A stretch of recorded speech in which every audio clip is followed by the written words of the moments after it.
La vida de San Pablo, el primer ermitaño. Por San Jerónimo. Muchos se preguntan todavía cuál fue el monje que por vez primera habitó en el desierto. Algunos, empezando desde muy atrás, ven a Elías y a Juan el Bautista como los pioneros. Sin embargo, Elías fue más que monje y Juan comenzó a profetizar antes de nacer. Otros, que creen sostener la opinión común, afirman que en el origen de esta forma de vida está Antonio, lo cual en parte es verdad. Porque aunque no fue el primero, sin embargo gracias a él todos se sintieron atraídos por este tipo de vida. Pero Amatas y Macario, discípulos de Antonio, de los cuales el primero dio sepultura al cuerpo de su maestro, afirman todavía hoy que el príncipe de esta vida, aunque no le dio su nombre, fue un tal Pablo de Tebas, lo que nosotros también aprobamos. Algunos, llevados por su imaginación, le atribuyen esto o aquello, diciendo que vieron a un hombre en una cueva subterránea, con una cabellera larga hasta los pies, y otras cosas fantásticas más, que sería pérdida de tiempo detallar, son mentiras tan groseras que no hay por qué detenerse a refutarlas. De este modo como de Antonio nos quedó su memoria escrita con precisión, tanto en latín como en griego, mi propósito es escribir unas pocas cosas acerca de los comienzos y del final de Pablo, más por suplir una necesidad hasta ahora incumplida, que por iniciativa de mi ingenio. Por lo que se refiere a lo medular de su vida, y a las insidias que sufrió de Satanás, nadie tiene conocimiento de ello. La vida de Pablo. Los tiempos de la persecución.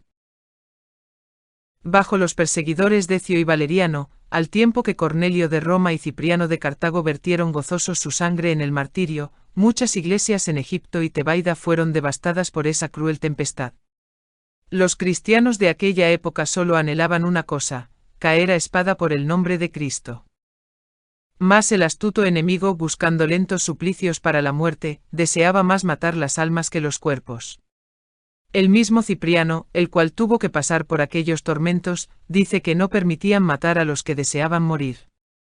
Para manifestar mejor tal crueldad, voy a contar dos casos que quedaron en la memoria. Moscas y delicias. Hubo un mártir perseverante en la fe, vencedor entre los tormentos tanto del potro como de las planchas de acero.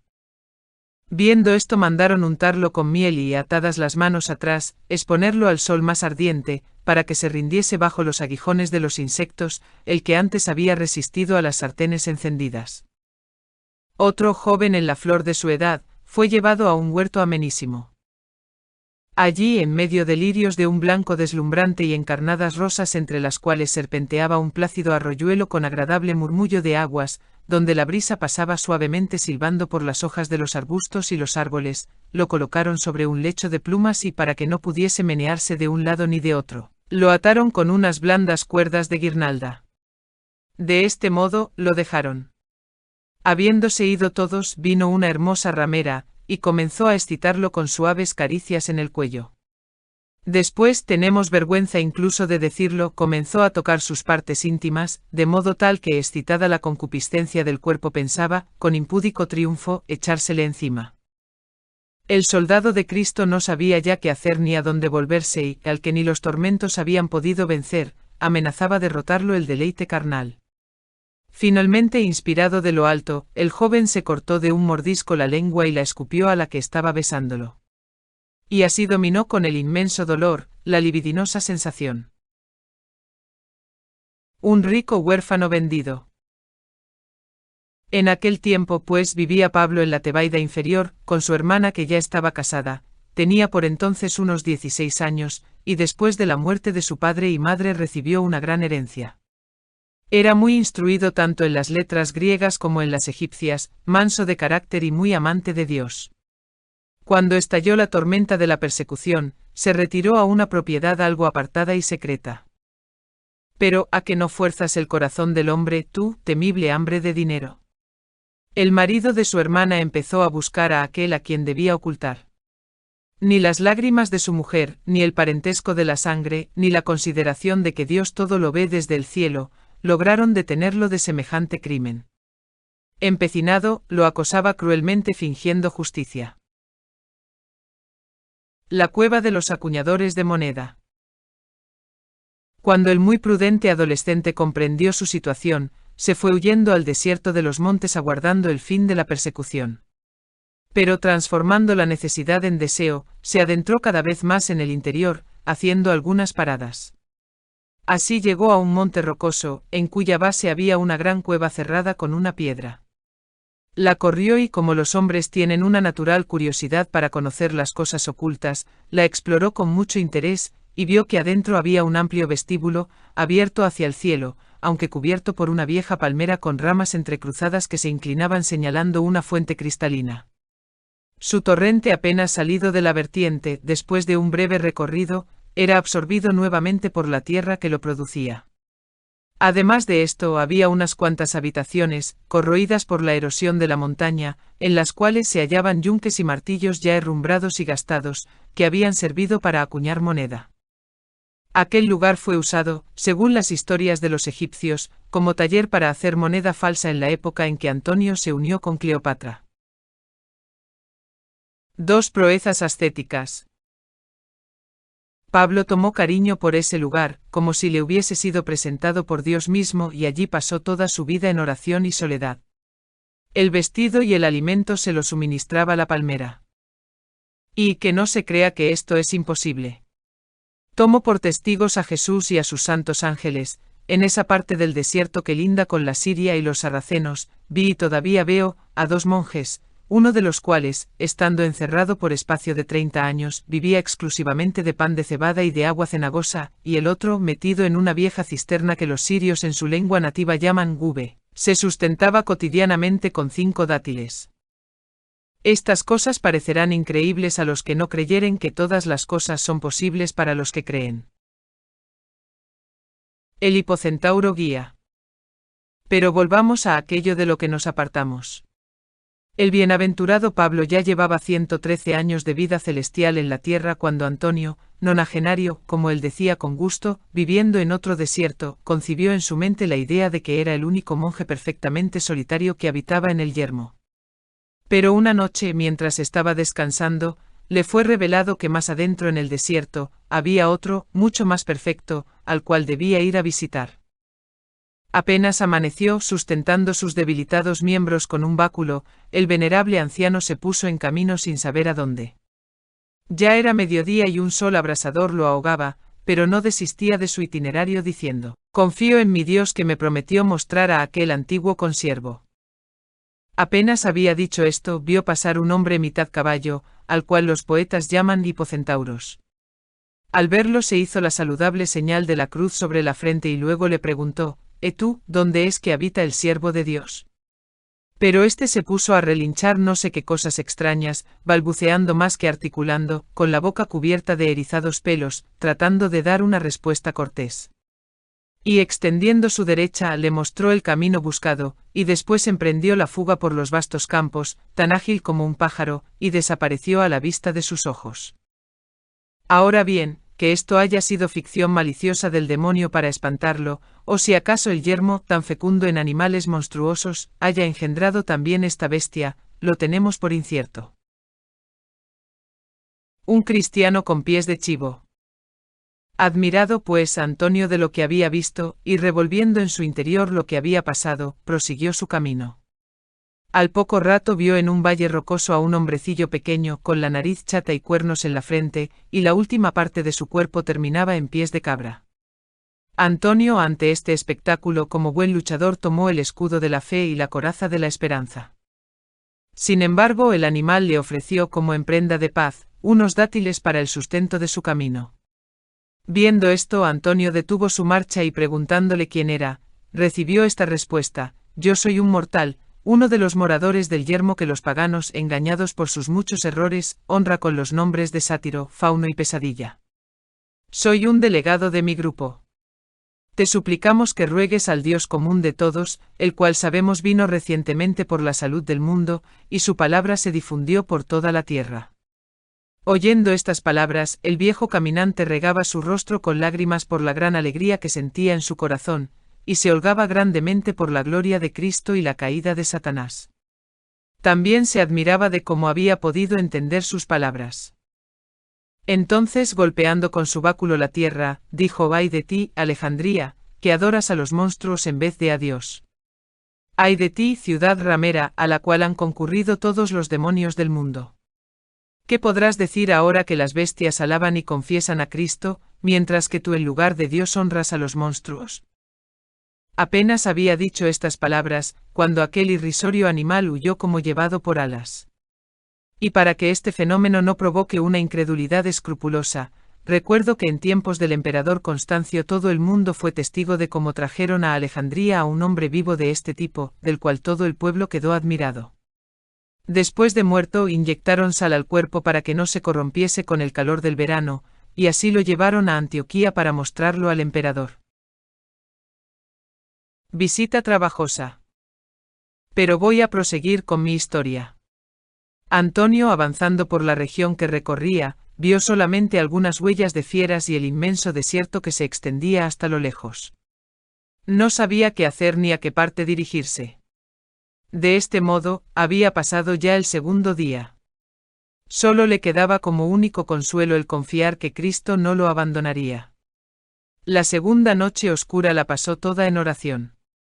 Y en las penumbras del amanecer vio de cerca, entre las sombras, una loba que corría jadeante de sed hacia las estribaciones de un monte. Y clavando en ella sus ojos vio allí cerca una cueva. Al irse la loba, Antonio se acercó y comenzó a mirar hacia adentro, mas la oscuridad reinante no le permitió satisfacer su curiosidad. Pero tal como dice la Santa Escritura, la caridad perfecta echa fuera el temor, por eso nuestro solícito explorador, en puntas de pie y conteniendo la respiración, entró en la cueva. Avanzó paso a paso, deteniéndose a menudo, y oía con atención, por si lograba escuchar algún ruido. Finalmente vio de lejos una luz en medio del horror de la noche ciega y, mientras avanzaba cada vez más animado, tropezó con una piedra e hizo ruido. A este sonido el bienaventurado Pablo cerró su puerta y le puso una traba. Entonces Antonio se arrojó al umbral y estuvo allí hasta el mediodía y aún más, rogando y diciendo: bien sabes quién soy, de dónde vengo y a qué he venido. También yo sé que no merezco verte.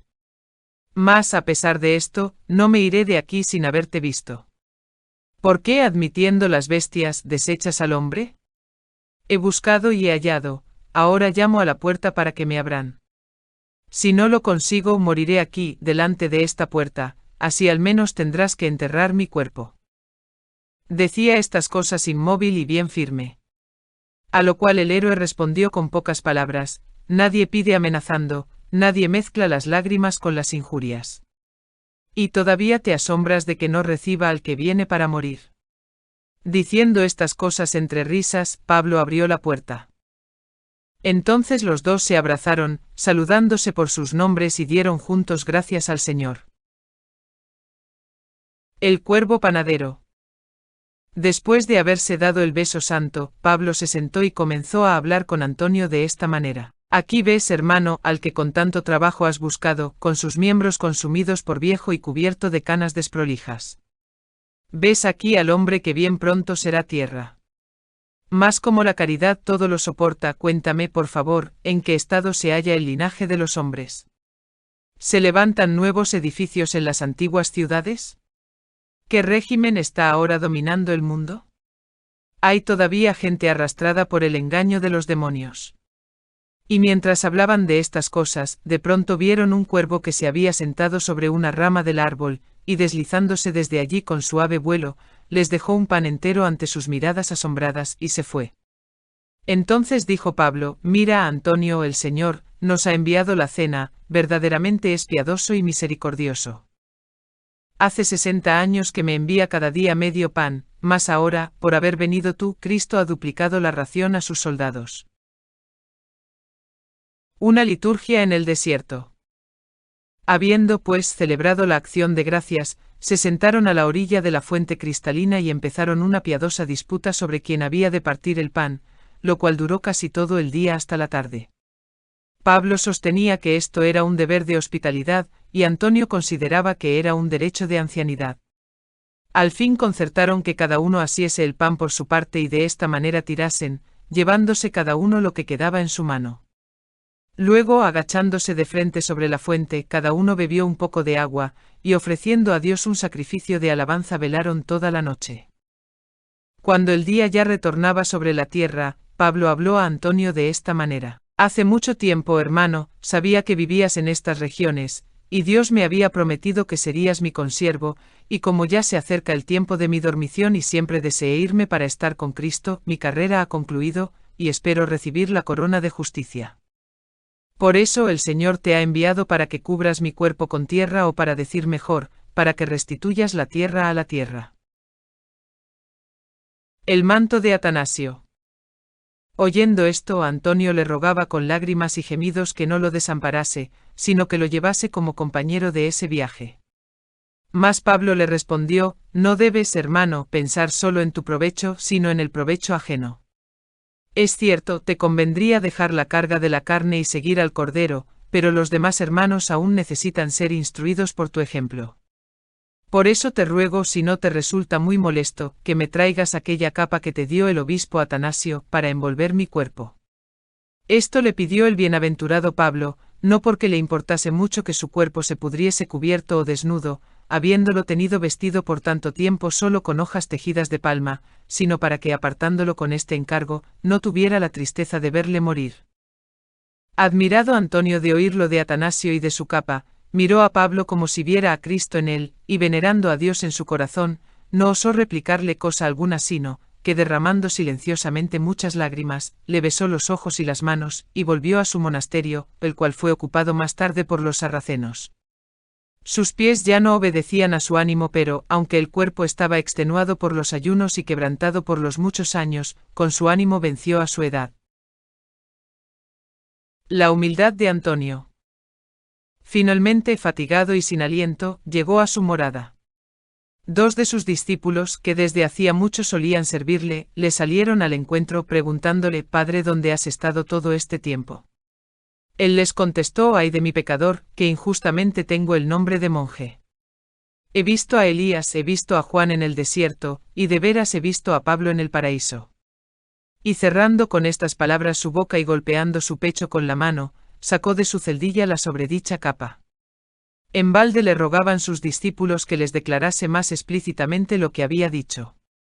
Solo les contestó: hay un tiempo para hablar y un tiempo para callar. Pablo sube al cielo.